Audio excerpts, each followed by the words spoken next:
Você é muito bem-vindo para mais um encontro com a palavra. Neste programa nós estudamos toda a Bíblia e já concluímos o estudo dos livros poéticos. Chegamos agora a uma nova divisão dos livros da Bíblia. Esta parte da Bíblia é considerada a essência do Velho Testamento, principalmente sob a perspectiva do Novo Testamento. No Novo Testamento encontramos uma expressão que coloca esta subdivisão do Velho Testamento em destaque. A expressão é a lei e os profetas. É assim que frequentemente o Novo Testamento se refere ao Velho Testamento. Quando o Novo Testamento se refere ao Velho Testamento, com a expressão a lei e os profetas, ele está nos dizendo que há duas partes importantes no Velho Testamento. A primeira é a lei, os 5 primeiros livros da Bíblia, Gênesis, Êxodo, Levítico, Números e Deuteronômio. A segunda parte essencial do Velho Testamento é chamada os profetas. É essa a parte que abordaremos agora aqui no nosso estudo, iniciando com o livro de Isaías. Eu disse no resumo da Bíblia que há 10 tipos de livros na Bíblia. Há 5 tipos no Velho Testamento e 5 tipos no Novo Testamento. No Velho Testamento temos os livros da lei, os livros históricos, os livros poéticos e os livros dos profetas maiores e dos menores. No Novo Testamento temos os 4 evangelhos que são biografias de Jesus, um livro histórico, as cartas de Paulo, as cartas gerais e um livro profético, que é o Apocalipse. No Velho Testamento, entre os livros da lei e os livros proféticos, há 2 tipos de livros, os livros poéticos e os livros históricos. Os livros históricos são compostos pelos livros de Josué até o de Esther. Acabamos de estudar outra divisão que está entre a lei e os profetas, os livros poéticos. Uma das coisas mais importantes a respeito dos livros históricos é que eles nos dão o contexto histórico no qual os profetas viveram e pregaram e muitas vezes sofreram e morreram. Você deve estar lembrado que quando estudamos os livros históricos eu disse que devemos mesclar os profetas nesses livros porque todos eles se encaixam em algum lugar no contexto histórico dos livros históricos. Os escribas e rabis referem-se aos livros poéticos como os escritos, para distingui-los da lei e dos profetas. Os escritos ou os livros poéticos, eles são poesias inspiradas. No entanto, a essência do Velho Testamento são a lei e os profetas. Quando estudamos os 5 primeiros livros da Bíblia, diz que eles são o fundamento da Bíblia. É por isso que estudei tanto os livros da lei. Agora que estudaremos o livro de Isaías e os profetas, devemos ter consciência que também estamos abordando outra parte essencial do Velho Testamento. Encontramos com frequência no Novo Testamento a expressão os profetas.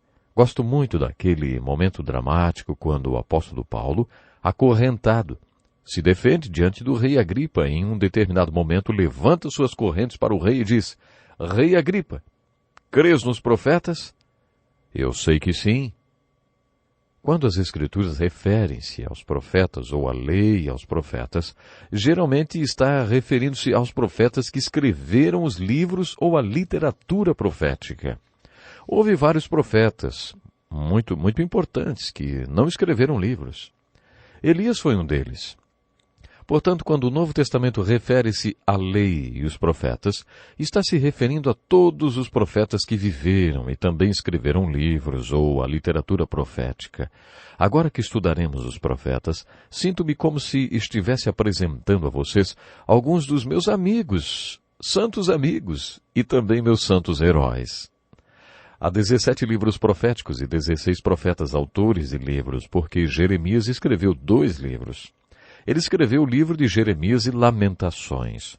Devemos ter uma visão geral desses profetas antes de estudá-los separadamente. É por isso que eu quero fazer uma introdução que eu chamei de perfil de um profeta. Uma das primeiras coisas que devemos fazer é comparar os profetas aos sacerdotes. Nos livros da lei, o líder espiritual é o sacerdote. Seu papel era muito importante porque ele intercedia pelo povo quando o povo pecava. Os sacerdotes também eram muito importantes porque eram os professores do povo de Deus. Eles explicam as Escrituras ao povo de Deus e respondiam às dúvidas sobre os sacrifícios e sacramentos no tabernáculo do Velho Testamento, no deserto e depois no templo de Salomão. O sacerdote já nascia sacerdote porque era um descendente de Levi ou Arão. Várias vezes os sacerdotes se tornaram corruptos e pecadores. Oséias cunhou a expressão, tal sacerdote, tal povo. Muitas vezes, quando o povo tornou-se apóstata e pecador, os sacerdotes eram os líderes nas práticas pecaminosas. Foi por isso que Oséias clamou, tal profeta, tal povo, porque os sacerdotes eram corruptos e pecadores e o povo os seguia. Nesse momento, os profetas apareciam em cena. Os profetas não nasciam profetas. Não, eles recebiam o chamado das maneiras mais diferentes possíveis. 2 ou 3 profetas eram sacerdotes quando foram chamados para ser profetas, mas esses foram exceções. Nos livros históricos vimos que alguns profetas tinham realmente alguma coisa a ver com o rei. Agora outros eram leigos. Amós foi um catador de figo e pastor e recebeu o chamado para ser profeta. A função e ministério de profeta não eram herdados. O sacerdócio, sim. Em resumo, o sacerdócio era o homem que se apresentava a Deus e intercedia pelo povo. O profeta era o homem que vinha da presença de Deus com uma mensagem para o povo.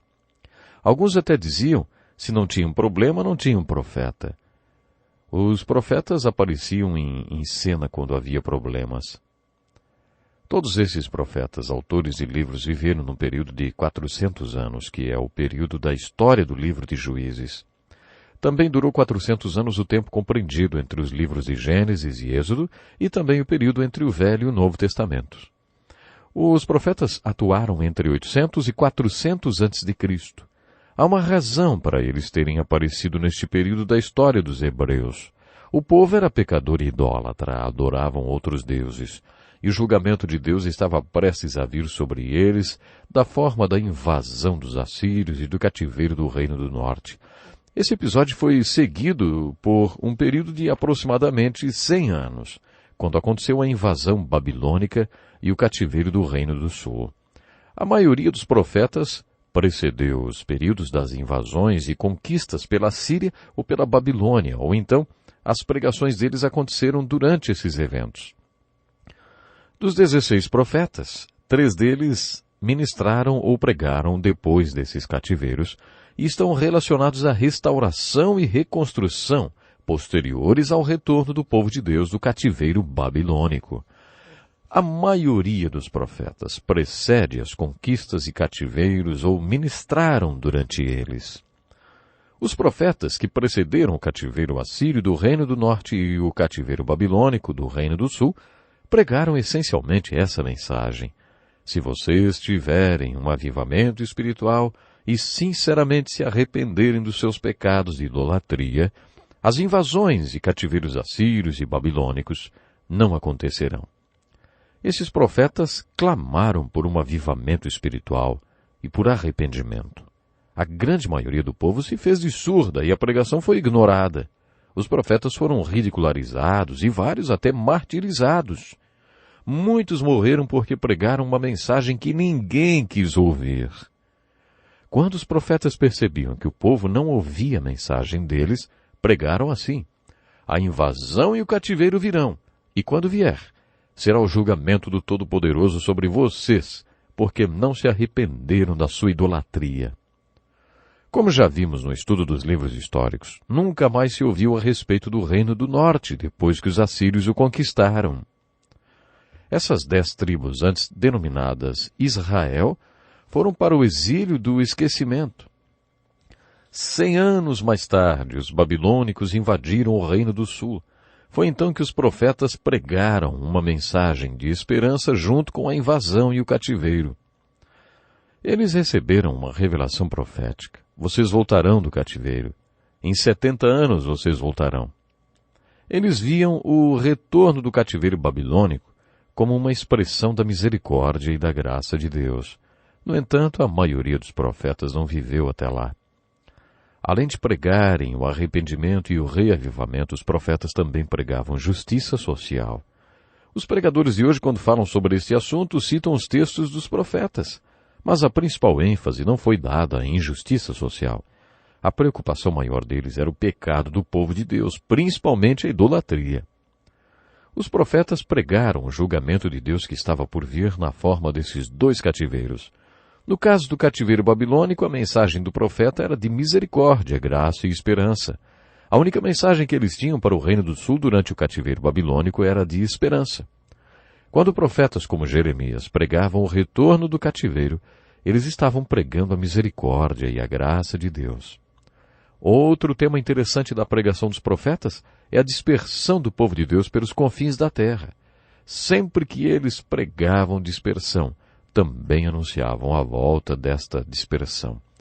Quando eles pregaram o retorno do cativeiro babilônico, a mensagem sempre estava mesclada com as profecias messiânicas.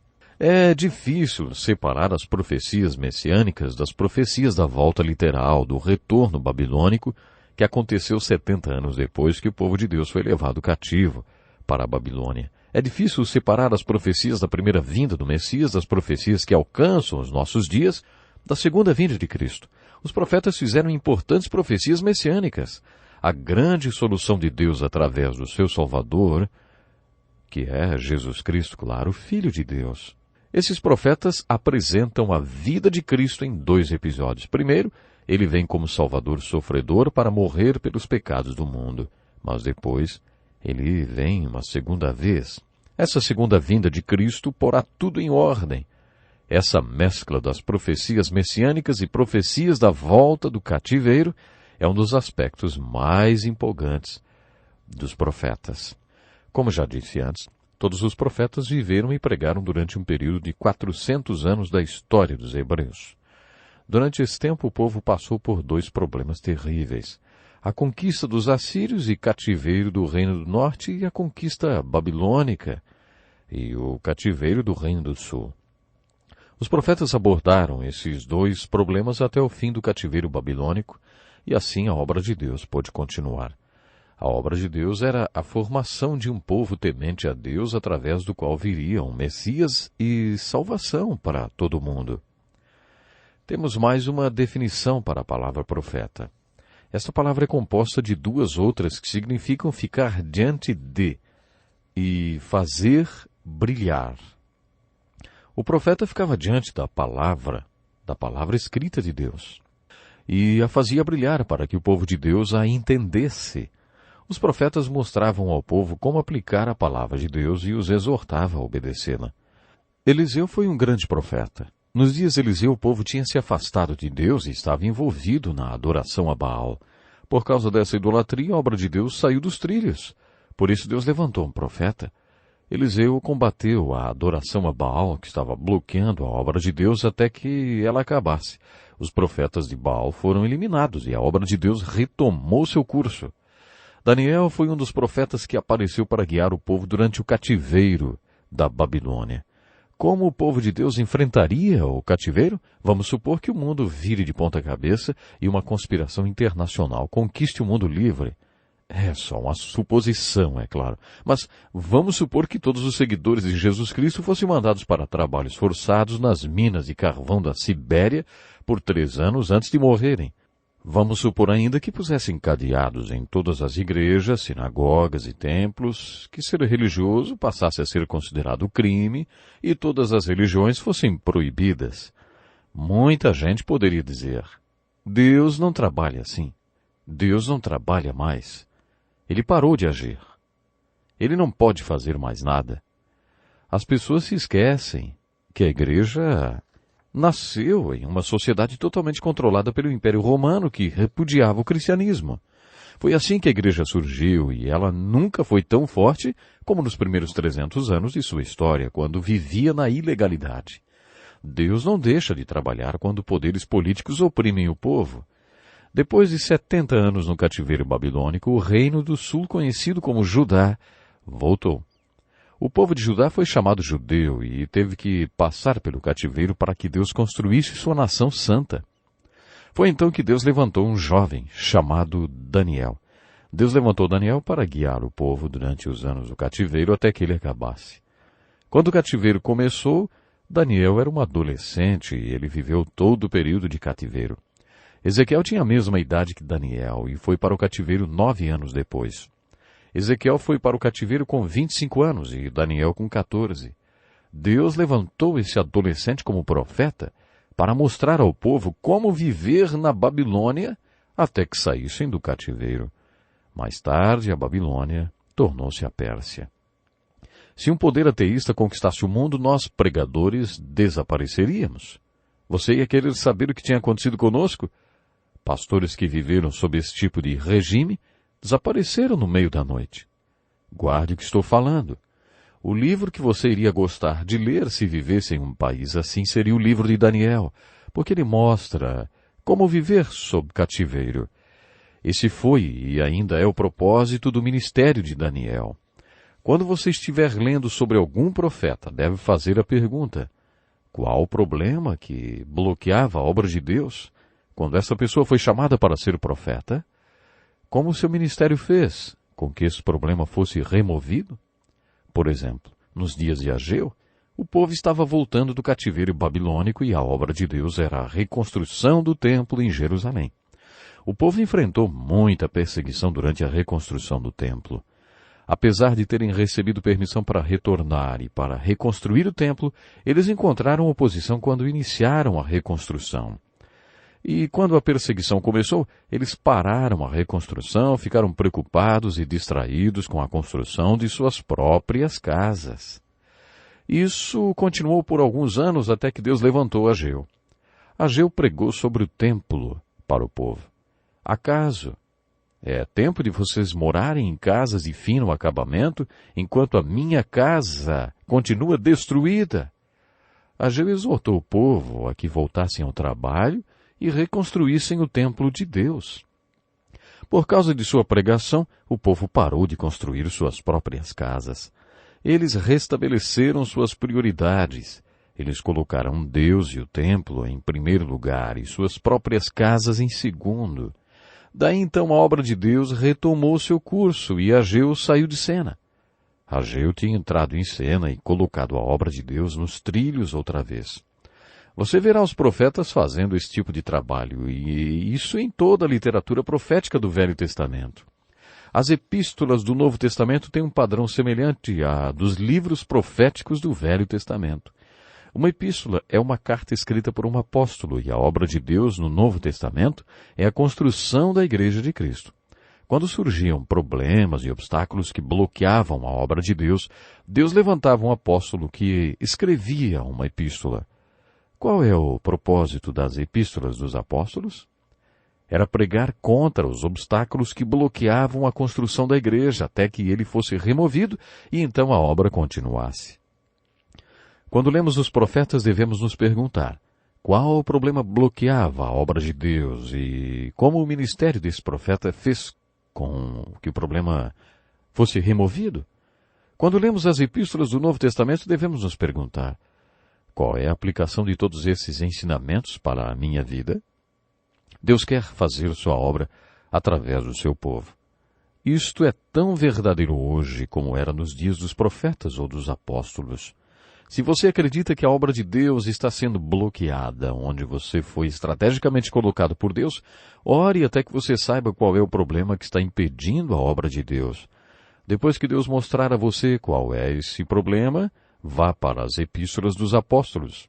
Observe a coragem dos apóstolos nas epístolas ou dos profetas, nos livros proféticos, para anunciar a mensagem revelada. Através das mensagens dos profetas e dos apóstolos, você terá revelação para a solução do problema que está bloqueando a obra de Deus onde você vive. Pode ser que Deus queira que você seja o profeta que vai apontar o problema que está bloqueando sua obra para Ele, e que esse objeto que está bloqueando esse problema seja removido e a obra possa continuar. Deus quer trabalhar na sua vida. Será que a obra na sua vida não está sendo bloqueada, por exemplo? Se estiver, você encontrará nos profetas e nos apóstolos o problema que está bloqueando a obra de Deus e a solução para ele. Assim o problema será removido e a obra de Deus na sua vida vai continuar. Os problemas combatidos nas epístolas do Novo Testamento são os mesmos dos livros proféticos do Velho Testamento? Não são os mesmos. Os problemas apontados nos livros proféticos, que podem ser os mesmos que você enfrenta em sua vida ou no lugar em que você vive, não se repetem em outra parte da Bíblia. Eles são apontados apenas nos livros proféticos. Portanto, os problemas combatidos nas epístolas do Novo Testamento não são os mesmos dos livros proféticos no Velho Testamento. Preciso falar um pouco sobre o contexto histórico dos profetas. Quando você estuda a Bíblia, enfrenta o desafio de ter uma visão cronológica da Bíblia. Os livros da Bíblia não estão organizados cronologicamente. Eles estão organizados de acordo com o conteúdo de cada um. Qual é a ordem cronológica dos livros proféticos? Onde os profetas se encaixam nos livros históricos? Em que período da história dos hebreus eles viveram, pregaram, sofreram e morreram? Você terá que descobrir isso. Neste programa você conhecerá mais sobre o contexto histórico dos profetas. Este não é um curso acadêmico e nem eu sou um doutor.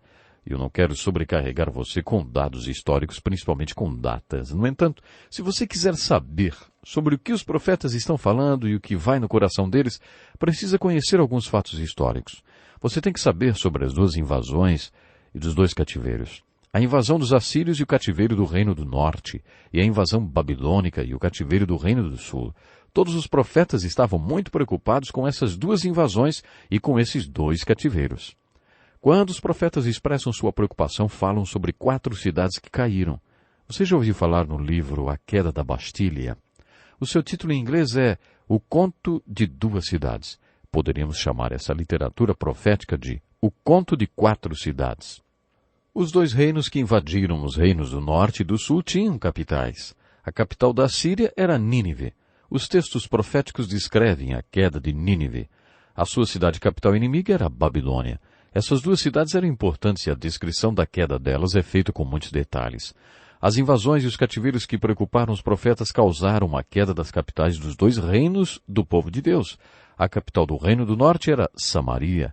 A queda de Samaria é descrita nos escritos proféticos. A capital do Reino do Sul era Jerusalém. O foco principal dos livros proféticos está sobre Jerusalém e o cativeiro do povo de Deus, que aconteceu depois da queda de Jerusalém. É muito importante entender que os livros históricos descrevem a ascensão e queda dos reinos de Israel e de Judá. Os livros poéticos descrevem os anos dourados do reino que o povo de Deus pediu a Samuel. Eles descrevem a ascensão desse reino, mas todos os livros proféticos focalizam a queda desse reino.